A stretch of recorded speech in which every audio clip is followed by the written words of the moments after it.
करते समय पता है सबसे पहले यही कह रहे थे कि आपको जो है ना देखा और क्या कहते हैं यूट्यूब के माध्यम से देखा या फिर कहीं के माध्यम से देखा जो है तब हम क्या कहते हैं उस भगवती के पास आए और पता है बहुत भयंकर प्रेम था उनकी आंखों में। कोई क्या कहते हैं बेटे के नाते, कोई भाई के नाते सब आ रखे थे। तो मुझे ऐसा देखने को मिला कि भानीवाल में जो है बहुत लोग ऐसे हैं जो सुगंधा की दीवानी बहुत ज़्यादा बैठे हुए हैं, है ना। और मैं देखकर बहुत ज़्यादा खुश हुआ इस वजह से कि यहाँ जो है मतलब आना सफल हुआ कि हाँ यहाँ पर जो है बैठे हुए क्या कहते हैं सुगंधा की दीवानी बहुत लोग बैठे हैं। हाँ मानता हूँ कि काफ़ी लोगों को कष्ट काफ़ी नौरे काफ़ी आ रहे थे और क्या कहते हैं जितना सामर्थ्य मेरे अंदर, देवी के अंदर तो परिपूर्ण सामर्थ्य है, पर मेरा सामर्थ्य देखकर उसने जितना भी किया, ठीक है, वो क्या कहते हैं जितने लोगों का हुआ हुआ नहीं तो क्या कहते हैं ऋषिकेश रविवार को दरबार तो लगता ही है। जिन लोगों को क्या कहते हैं पता है वो क्या कहते हैं आ सकते हैं, नहीं आगे भगवती की इच्छा होगी कभी तो फिर से क्या कहते हैं भानीवाला में एक भव्य और दिव्य दरबार लग जाएगा, ठीक है ना। कभी भगवती का आगामी प्रोग्राम जो होगा वो ऋषिकेश क्षेत्र के अंतर्गत होगा।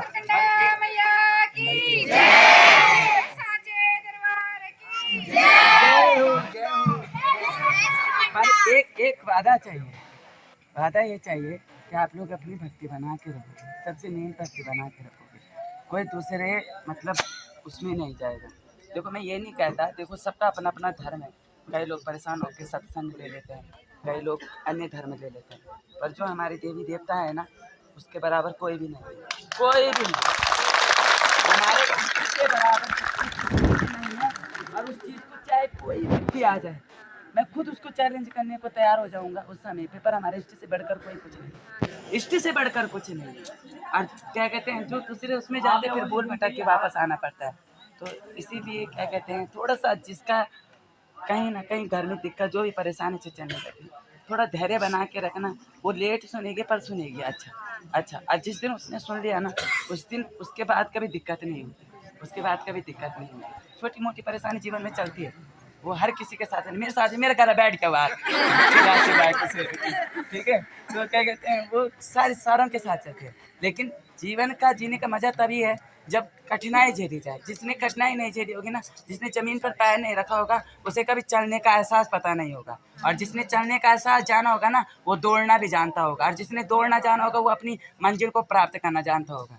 खाने का मजा तभी है जब भूख लगेगी, और जब पेट में भूख नहीं है ना चाहे एक रोटी भी मुंह के आगे रखी होगी उसे भी खाया नहीं जाएगा, उसे देख कर एक अन्न का दाना भी नहीं तोड़ा जाएगा। खाने का मजा तभी है जब भूख लगेगी। और क्या कहते हैं भगवती से मिलने का आनंद तभी है जब भाव इतने गहरे हो जाएंगे कि जब तक आंखों में आंसू ना आ जाए, जब तक उस भगवान को ऐसा ना लग जाए कि अब तेरी जरूरत है, उस समय तक भगवान को प्राप्त करने की एक चेष्टा जब तक ये हो जाएगी, जिस दिन ये हो जाएगी कि मन में भाव, देखो एक आंसू होते हैं आंखों वाले आंसू, ठीक है, जो क्या कहते हैं वैसे भी निकल जाते हैं, कभी कभी कूड़ा बैठ जाओ तो आंखें में आंसू निकल जाता है। एक आंसू होता है भाव वाला आंसू, वो जब भाव वाला आंसू जिस दिन निकल गया ना उस दिन परमात्मा स्वयं आपके पास आके कहेगा कि तुझे चिंता करने की जरूरत क्या थी, मैं तेरे साथ।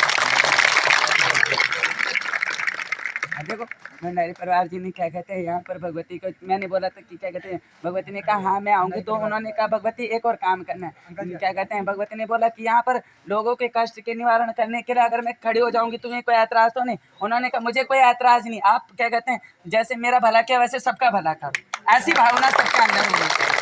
क्योंकि मैंने देखा है कई लोग डोली नोचते हैं, डोली नोचने के बाद अगर कोई दूसरा व्यक्ति अगर प्रसन्न करने के लिए डोली के पास आ जाए तो कहता है कि क्या कहते हैं भगवती मैंने तुझे बुलाया था और तू इसका प्रश्न क्यों बोल रही है। ऐसा भाव नहीं आना चाहिए, ऐसा भाव नहीं आना चाहिए। भाव ये आना चाहिए कि अपने साथ दूसरे का भला कर सको।